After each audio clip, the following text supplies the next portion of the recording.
करते हैं।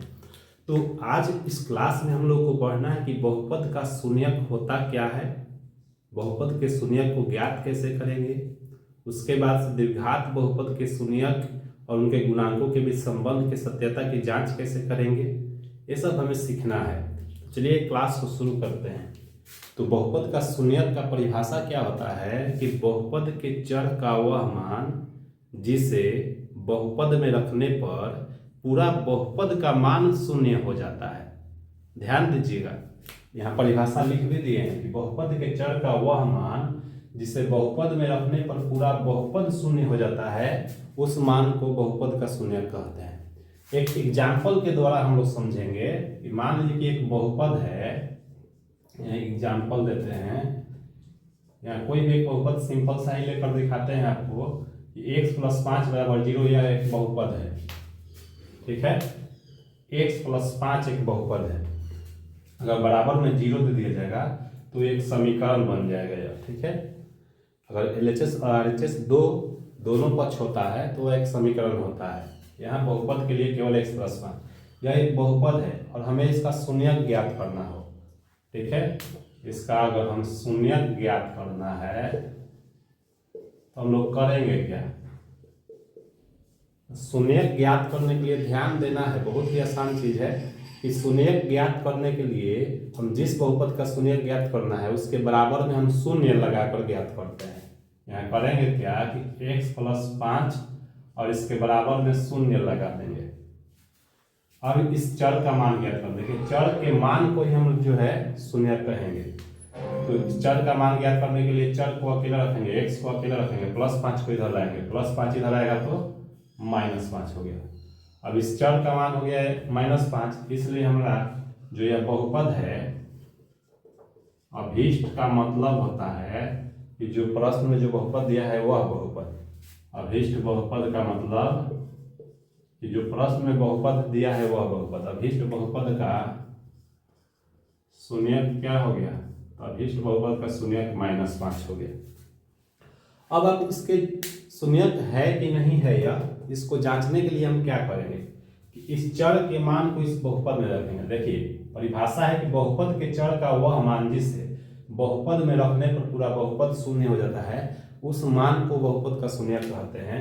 तो यहाँ जो यह चर का मान आया है इसको इस बहुपद में रखकर चेक कीजिए। अगर शून्य आ गया तो यह शून्यक है इस बहुपद का, शून्य नहीं आया तो शून्यक नहीं है। तो चलिए हम लोग रख कर देखते हैं। ठीक है, अब x बराबर या जो x का मान आया है -5, इसको हम बहुपद में रखेंगे। बहुपद में रखने पर तो यहाँ बहुपद में रखेंगे, x का मान -5, x के स्थान पर -5 रखेंगे तो यह क्या आ गया, शून्य आ गया। -5 + 5 शून्य हो गया। अतः इस मान को जब हमने इसमें रखा तो यह शून्य आ गया। इसका मतलब है कि यह इस बहुपद का क्या है, शून्यक है। ठीक है, यहाँ लिख देंगे अतः x = -5 अभीष्ट बहुपद का शून्यक है। बहुत ही सिंपल है। तो यह तो हो गया हमारा एक चर वाला बहुपद। यहाँ एक और बात आप ध्यान दे सकते हैं कि देखिए एक चर वाला बहुपद का हमने शून्यक ज्ञात करिए, शून्यक ज्ञात किया तो क्या आया, -5 आया। तो शून्यकों की संख्या कितना है, यहाँ पर 1 है। तो याद कीजिए पिछला क्लास में हमने आपको बताया था, और ध्यान दीजिए बहुत महत्वपूर्ण चीज है, परीक्षा में पूछता है। फिर एक बार आपको हम बताते हैं कि एक घात वाले बहुपद का शून्यक की संख्या 1 हो सकता है, 1 होता है। ठीक है, और द्विघात वाला जो बहुपद होता है, द्विघातीय जो बहुपद होता है, उसके शून्यकों की संख्या 2 हो सकता है। ठीक है, और त्रिघातीय बहुपद जो होता है उसके शून्यकों की संख्या 3 होता है। ध्यान दीजिएगा, एक घात वाला है तो इसके शून्यकों की संख्या 1 हुआ, 2 घात वाला कोई बहुपद होगा तो शून्यकों की संख्या 2 होता है, और 3 घात वाला बहुपद जो होता है उसके शून्यकों की संख्या 3 होता है। इसी प्रकार से एक घातीय बहुपद का आलेख कैसा होता है, तो एक सरल रेखा होता है। द्विघातीय बहुपद का आलेख परवलयाकार होता है, और त्रिघातीय बहुपद का आलेख एक टेढ़ी मेढ़ी रेखा जिसे वक्र रेखा कहते हैं। यह हमने सीखा था, इसको याद रखना है। यह परीक्षा में ऑब्जेक्टिव क्वेश्चन के रूप में पूछता है। ठीक है, तो यह तो हो गया एक घातीय बहुपद का शून्यक कैसे ज्ञात करेंगे और उसका जांच कैसे करेंगे। यहाँ पर हमने यह जांच किया है। ठीक है, यह x बराबर -5 इसका शून्यक है कि नहीं है, यह जांच की है हमने। तो यह तो एक घातीय बहुपद हो गया। इसके बाद हम समझेंगे द्विघातीय बहुपद के बारे में। द्विघातीय बहुपद के शून्यक कैसे निकालेंगे और उसके शून्यकों और गुणांकों में क्या संबंध होगा, उसके लिए हम फॉर्मूला को भी यहाँ समझाएंगे। ठीक है, तो पिछले क्लास में हम लोगों ने समझा था कि द्विघातीय बहुपद का व्यापक रूप क्या होता है।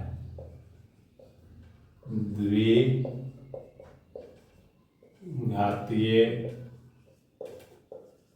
बहुपद का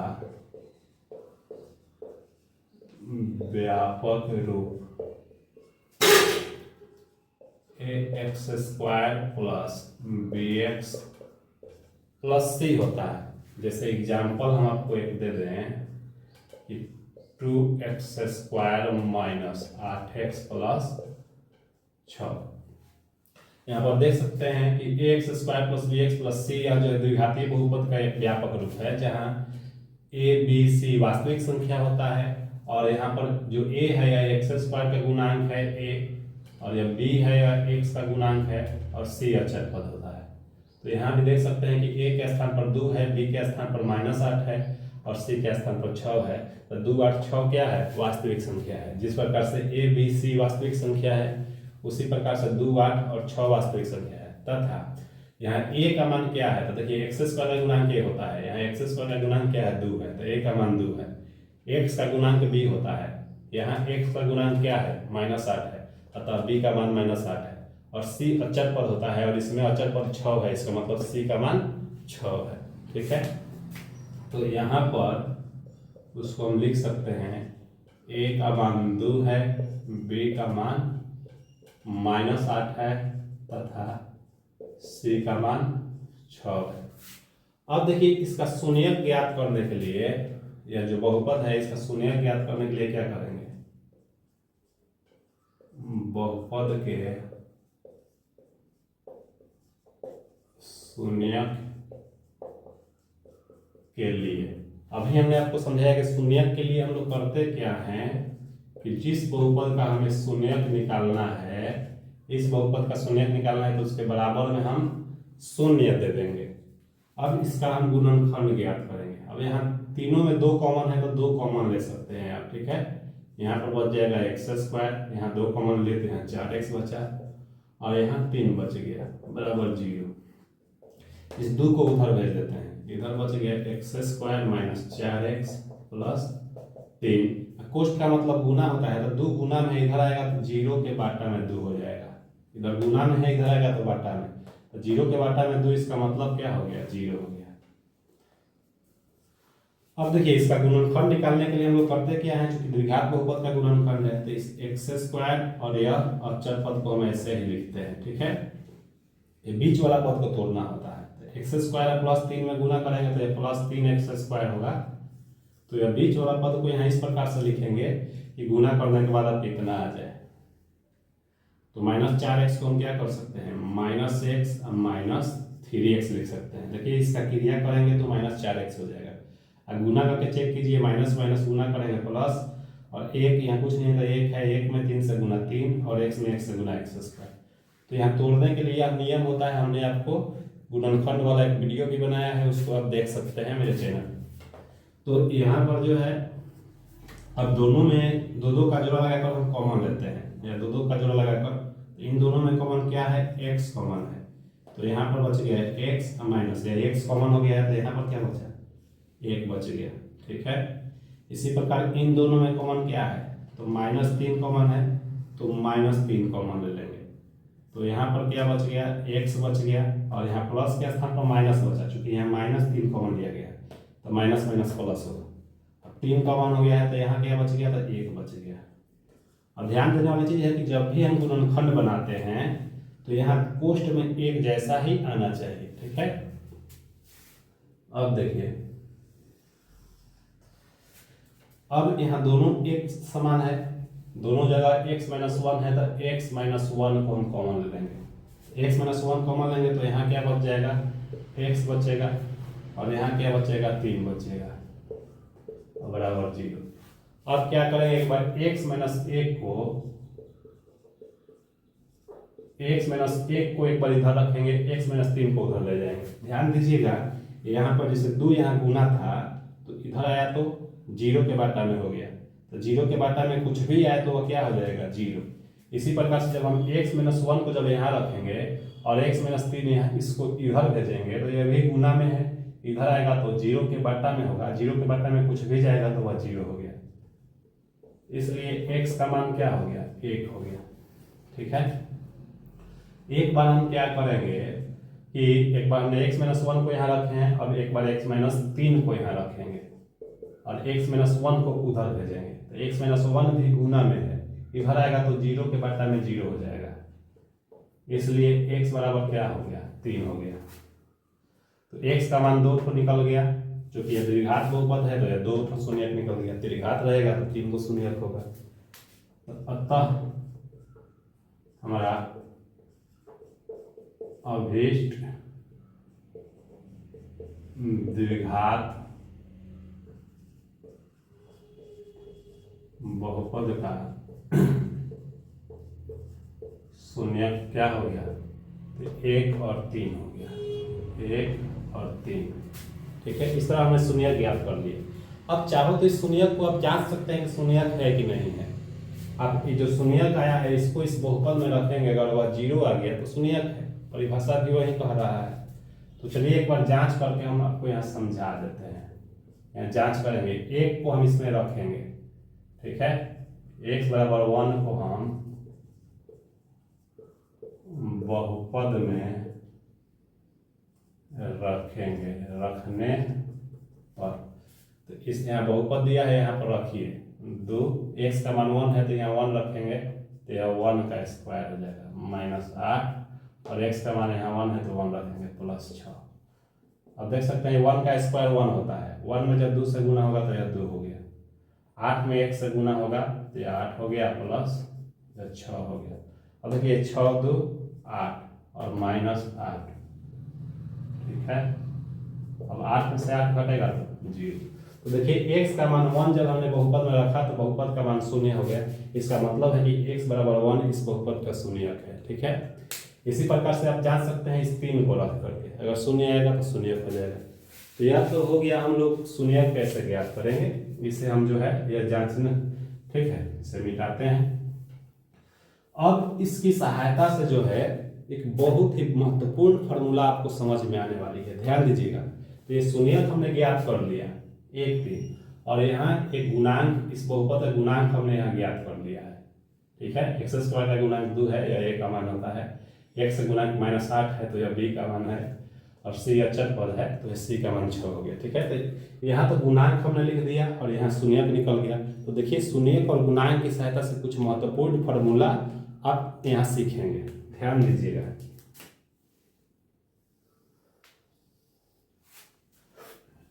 अब यहाँ एक फार्मूला हम लिखते हैं, द्विघात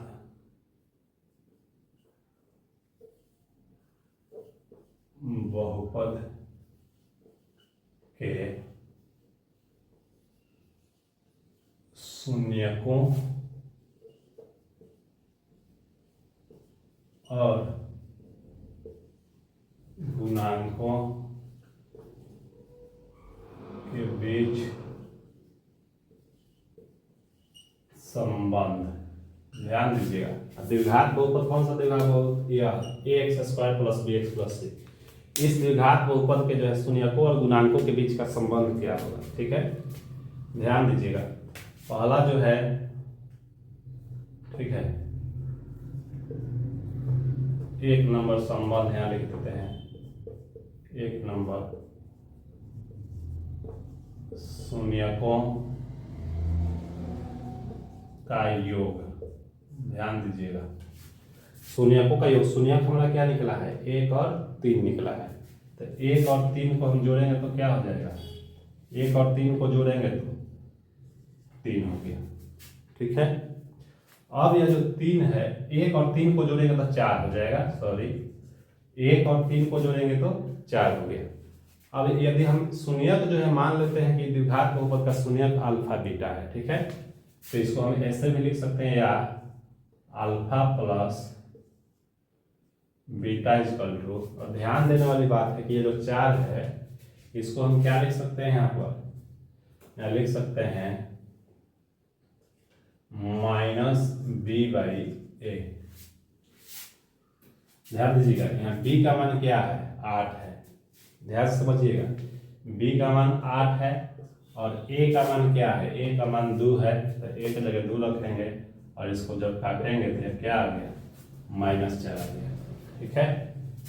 फिर एक बार ध्यान दीजिए, यहाँ पर जब माइनस और b का मान क्या है, b का मान, तो b का मान जो है -8 है, या माइनस एक फार्मूला में है और b का मान -8 है तो यहाँ -8 देंगे, और बटा a का मान क्या है, 2 है, तो यहाँ 2 रखेंगे।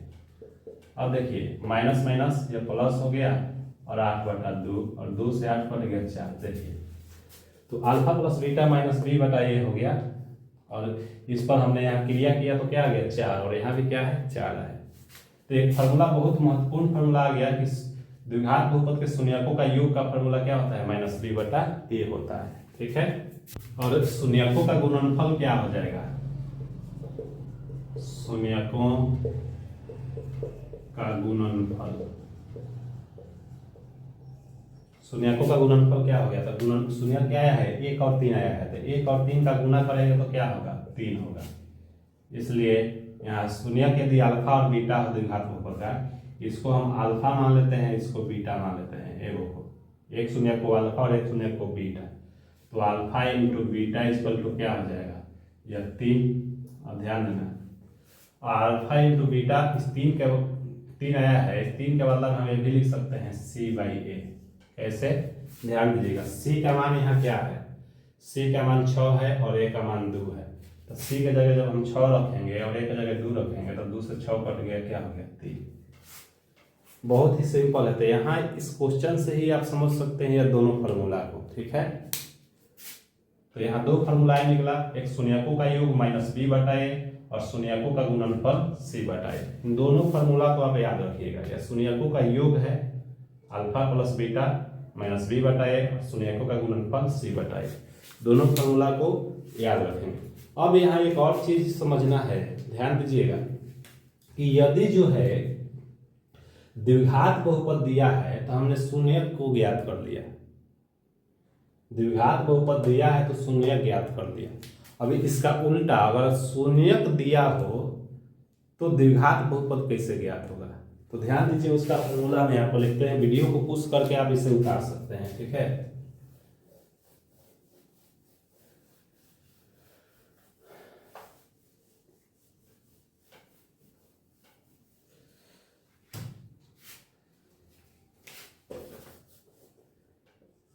यदि, या फॉर्मूला एक हम यहाँ लिखते हैं, यदि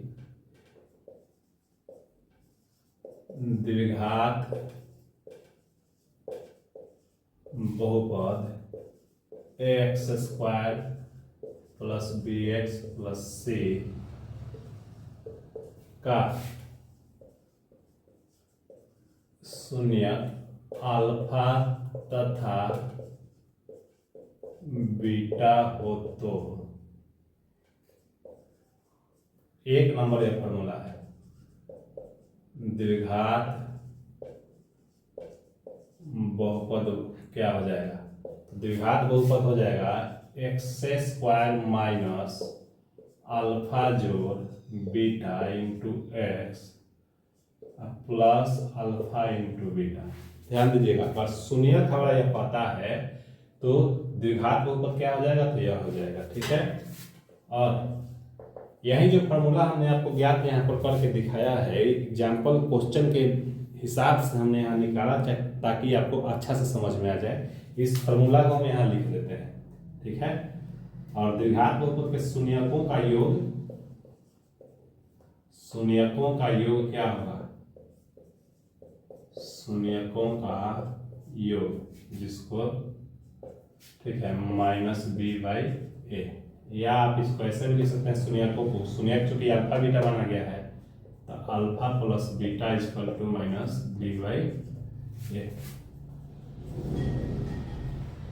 और शून्यकों का गुणनफल, शून्यकों का गुणनफल c/a, वहां भी हमने लिख दिया है, या शून्यकों के गुणनफल को हम लिख सकते हैं अल्फा इंटू बीटा बराबर c/a। तो इस प्रकार से यह जो एक्सरसाइज 2.2 है उसके लिए महत्वपूर्ण यही 3 फॉर्मूलाएं हैं। ठीक है, अगर यह आप समझ लिए हैं तो इस एक्सरसाइज का क्वेश्चन आपको बहुत ही बढ़िया ढंग से समझ में आने वाला। तो इन्हीं सभी फार्मूलाओं की सहायता से हम इस एक्सरसाइज को बना सकते हैं। तो इस एक्सरसाइज को हम अगले वीडियो में लाएंगे। यदि यह आज का बेसिक क्लास जो है आपको अच्छा लगा है तो इस वीडियो को लाइक शेयर और सब्सक्राइब जरूर कीजिए। धन्यवाद।